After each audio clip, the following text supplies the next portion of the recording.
calling all art directors, designers, and even a few photographers. I have got something here to show you today that will amaze you.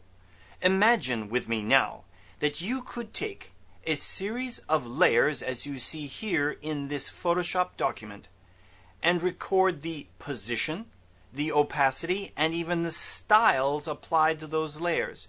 You could record these design variations in something called a layer comp, as you see here in this new layer comps palette. Then moving down here to the base of the layer comps palette, I could click on this arrow and quickly review through the layer comps that I had previously recorded. As you see here, transparency, position, and styles, moving the objects to different locations, and then finally coming down here to my finished product.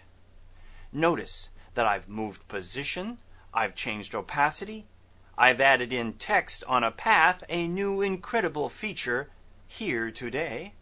And as you can clearly see here, I have named this comp the final design comp within the set of all of my comps. And not to mention the fact that I have added comments to this comp.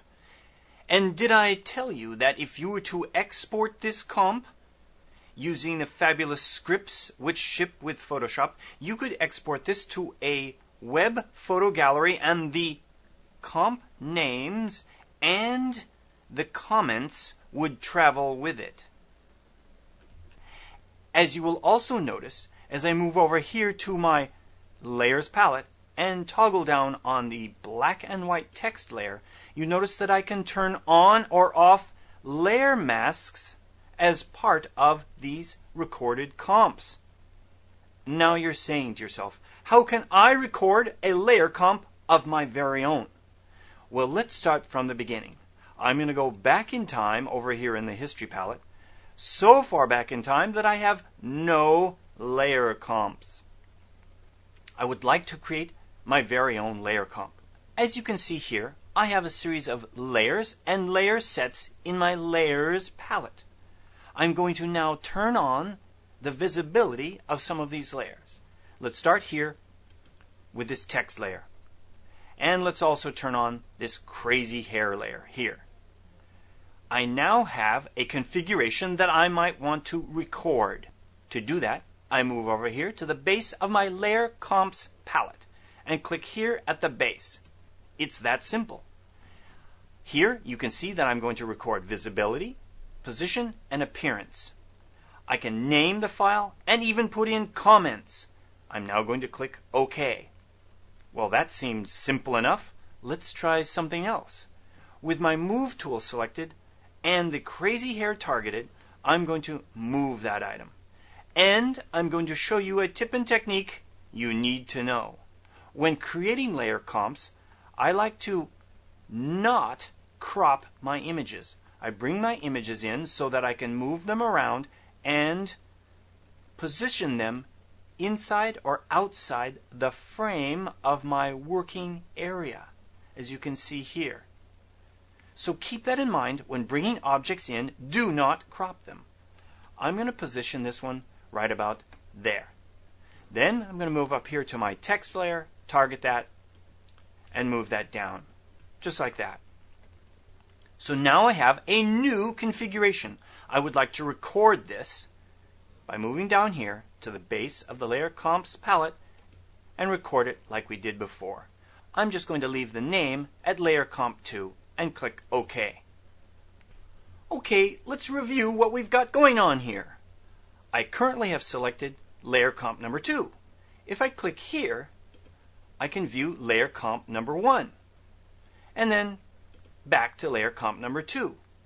If I save my file now, these two comps will be saved with the layers and the file. Aha! Now, what if I add something to layer comp number 2?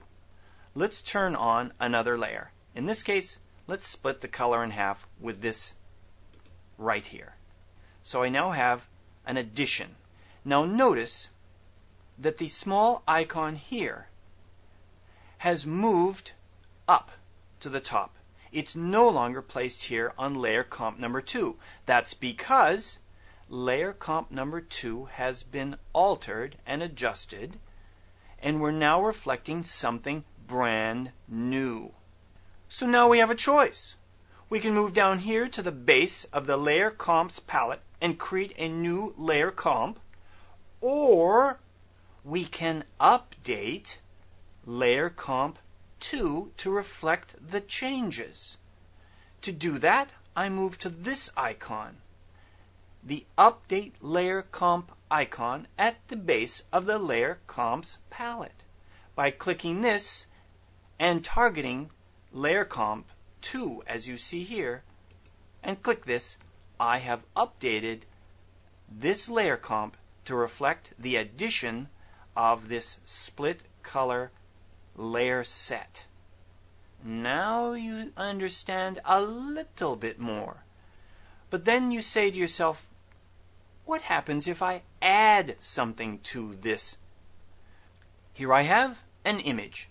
I would like to place this image into this document and see what happens. If we go back to our image, remember we're currently on layer comp 2, and we're going to add something to it. But the item we're going to add does not exist within the set of layers. What is going to happen? With our move tool selected, I'm going to click and drag this into position just like this. Aha! Now notice what happened. This small icon has moved to the top position and is no longer corresponding to layer comp 2 because we've added something to layer comp 2 that was not recorded with layer comp 2 originally. Now we have that choice again. Would we like to record these new set of glasses as part of layer comp 2 or move on to a new layer comp? Let's move on to a new layer comp. Down here, I click at the base of the layer comps dialog to create a new layer comp 3.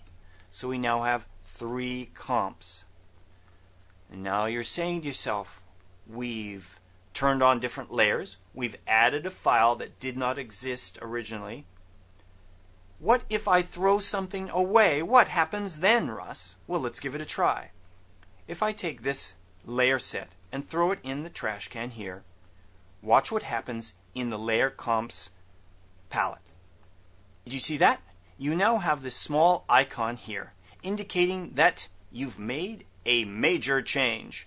You have either A, thrown something away, or B, merged 2 layers together. That is the only time that this small triangular icon will appear, alerting you to a major change. If you're not concerned about this alert and you've thrown something away that you do not need anymore, then you merely have to click on this and clear it here. And it's gone. It merely alerts you to the fact that something major has been thrown away that you may need as one of your comps. If I click on this comp, the comp is still there, but as we saw, some elements had been thrown away. Let's go back to our other comps and you'll see that those are also still working just fine. But if the element we threw away was part of that comp, it would no longer exist in this design. You're starting to understand. So let's review this again. You can move, you can change the transparency, and you can change the style for any of the layers within your document. When you save that document, you get to save these comps and play them back. There's one more thing I'd like to show you. Up here from the File menu and down to Scripts. Notice here that you have a series of scripts which will allow you to actually export these comps to different file types. These scripts ship with Photoshop. So there you've seen a great way to design with Photoshop and an existing file with multiple layers. Give layer comps a try on your next design project.